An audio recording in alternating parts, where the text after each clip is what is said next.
I wanted to start with the question. There was a question about kind of the economic base of Syrian society. I mean, I won't go into a lot of detail, but I think it's important to say that Syria has a lot of natural resources, has a working class that has been formed over decades, over hundreds of years. Had a textile industry 100 years ago, there's an oil industry, agriculture is very important in the Syrian economy, it's quite mixed, agricultural, food processing and so on. A lot has been massively destroyed by years of civil war.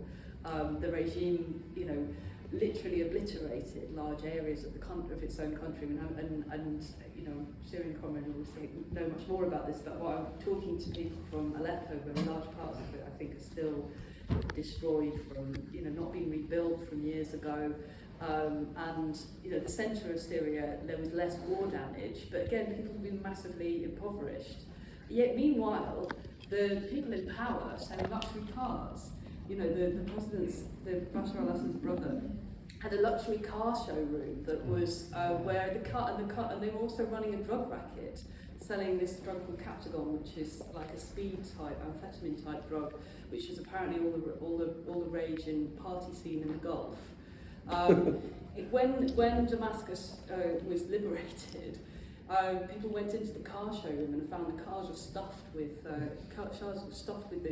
Captagon. You couldn't make it up in the level of corruption, brutality, extortion, drug racketeering of the Assad regime, and they funneled off huge amounts of wealth. I mean, I didn't really talk that much about the kind of economic trajectory of Syria under the al-Assad regime, but they started off this kind of state capitalist model, and you hear some people on the left who kind of go that this was some sort of Soviet model and so on. Actually, the last 20 years or so filled with neoliberal reforms, with an accommodation with the Gulf, with lots of Gulf capital coming in. And what was the last thing that Bashar al-Assad was doing was trying to ingratiate himself with the Saudis, with people, with the ruling families of the Gulf, in order to try and get that going again. Utterly venal and corrupt, and prepared to defend, to impoverish the vast majority of Syrians. There is plenty, if Syria is allowed, people are allowed to rebuild, there is plenty of a productive base for the Syrian economy to rebuild itself from. The question is, whether that will take place or whether it will end up being plundered. And I do have a lot of confidence in the experience of ordinary people in Syria, because they have had that. Those decades of struggle, and some of the positive experiences of 2011 to 2012 were very important. There was one of the comrades was mentioning about the very important role that was played by forms of organisation, Anti-Imperialist, coordinating committees that were organising protests, but in places where the regime withdrew, they ended up being the civil administration. And there is a huge revolutionary experience there that Syrians gained, which is extremely important. The problem was that the way that the regime's strategy unfolded was that these ended up actually very isolated from each other. And although people gained an experience of revolutionary government actually in many of these places, they were unable to connect up to each other, and again they were isolated from people in the centre that was still under regime control, which is where actually the question of, again, workers' organisation and the way in which you can kind of use the institutions of the state, sap them from inside, that I think is not a question of something that brings about societal collapse, rather the opposite. And this is where I slightly disagree with you about this question, and I hope it's something we could, continue to talk about with Syrian comrades around this question. Is I would see, actually, it's not about preserving the institutions of the state are the institutions that oppress ordinary people. They're not something that you can just go into and repurpose. The only way they can be transformed is actually if they are broken and replaced by something else.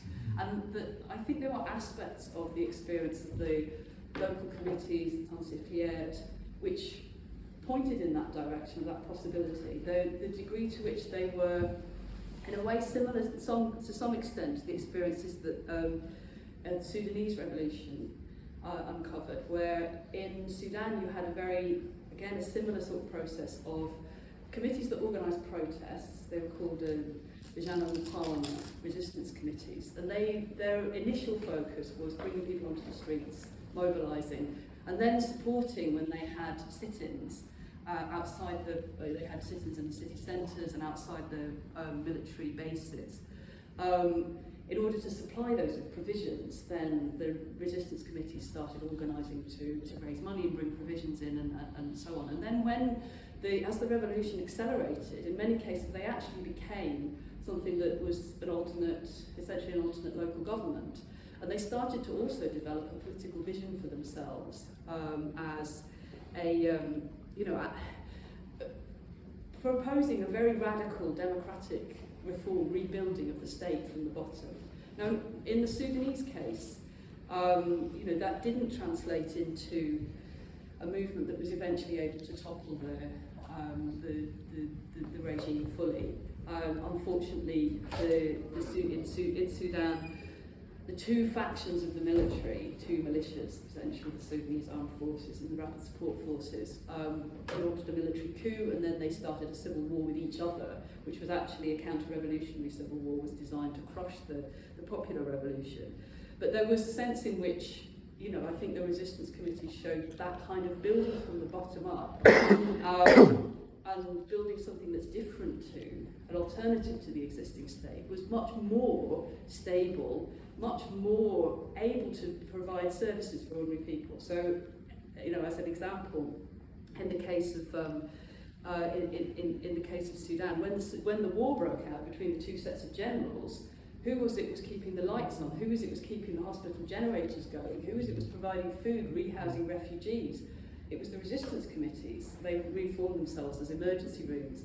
This is actually, I think, some of the experience in Syria from my readings of what the Tansifier were doing and people in the areas when the regime had withdrawn. Actually, they were also providing those services. You've got functioning organisations already in Syria in the areas that the regime left, where the Tansifier went in.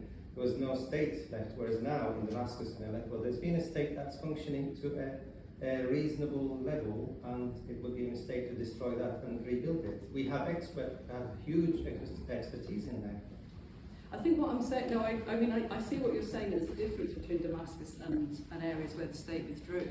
But I think what I'm saying is you could draw on that model, that experience, from the areas where there was alternative, people-powered, bottom-up government, and say, let's rebuild from the bottom, not from a kind of top-down way. I think that's when people say, let's preserve the state institutions, often they mean, let's keep the manager in place, and we'll keep the structures of the hierarchy in place. They mistake that the actual service provision, doing anything useful, is provided by ordinary people. So I think it's a different perspective. I want to also comment a bit on the questions that were raised about in terms of Kurds inside Syria. I mean, I stand firmly in support of Kurdish rights to self-determination, and absolutely stand in solidarity with Kurds organising to do that. What I would say though is that again, in the case of the Kurdish struggle both inside Syria, in Iraq, inside Turkey, is it shows some of the limitations of trying to achieve that liberation within the framework of simply a struggle for national liberation. One of the problems that, in fact, you can see in the case of both the struggle for Kurdish liberation inside Syria and Iraq is that it's often focused on liberating territories that are majority Kurdish outside of the centre of those states, whereas, and is in a sense ending up detached actually from the struggle against the regimes. I mean, this is one of the problems in the Syrian case, where you ended up with Kurdish groups taking military control in the northeast, in the area that's known the Rojava, the autonomous administration, and in a sense doing that in a way that would end up kind of isolated Syrian of revolutionaries in the rest of Syria.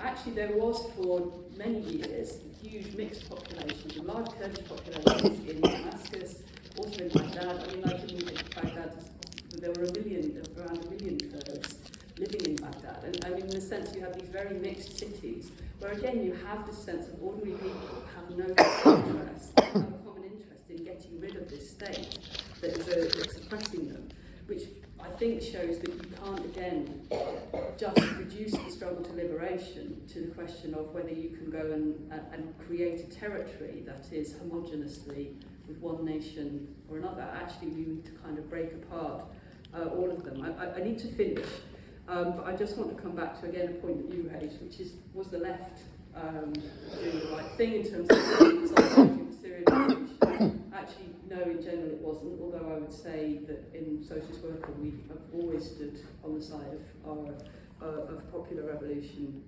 in Syria. If you look back at what we've written about it over the years, that's always been our position.